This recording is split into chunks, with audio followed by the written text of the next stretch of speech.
Hi అండి, నేను paneer curry చేద్దాం అనుకుంటున్నాను. చూడండి ఇలా చేస్తాను. పన్నీర్ నేను బయట కొనుక్కొచ్చానండి.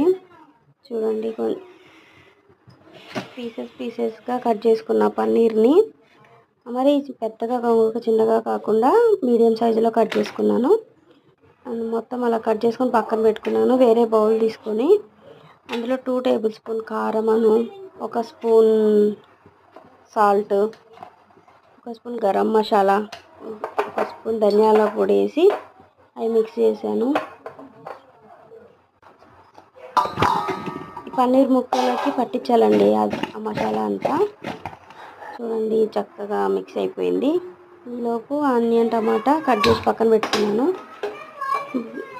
గ్యాస్ ముట్టించి పై బాండి పెట్టేసి అందులో 4 టేబుల్ స్పూన్ ఆయిల్ వేసాను. కదా, ఈ పన్నీర్ ముక్కలు డీప్ ఫ్రై చేసుకోవాలి ఆయిల్లో. 1 మినిట్ ఇలా డీప్ ఫ్రై చేసుకోవాలి. చేసి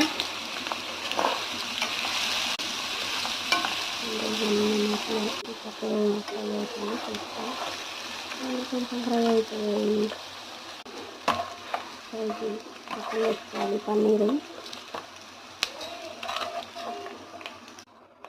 అదే ఆయిల్లో ఆనియన్స్ ఫ్రై చేసుకున్నాము. ఆనియన్, టమాటా అని ఆనియన్స్ వేసాను.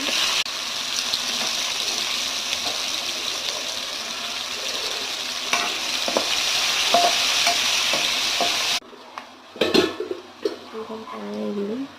త్వరగా ఫ్రై అవ్వడం కోసం సాల్ట్ వేసాను. అందులోనే టమాటా ముక్కలు వేసాను.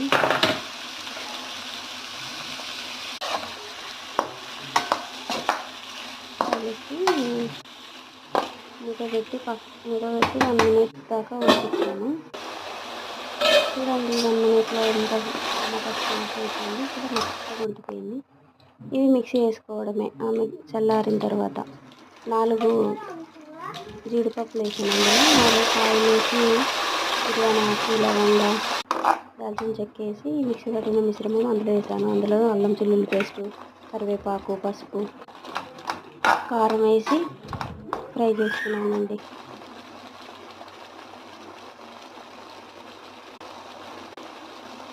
ధనియా పౌడర్, మసాలా కూడా వేసి కలిపేసి 1 గ్లాస్ వాటర్ వేసానండి. కొంచెం సాల్ట్ తగ్గినట్టు సాల్ట్ వేసాను. పన్నీర్ వేసాను. 1 మినిట్ అలా బాయిల్ చేశాను. కొత్తిమీర వేసాను. 1 మినిట్ తర్వాత చూడండి కర్రీ రెడీ అయిపోయింది. ఇప్పుడు తినండి, టేస్ట్ తెలుసు.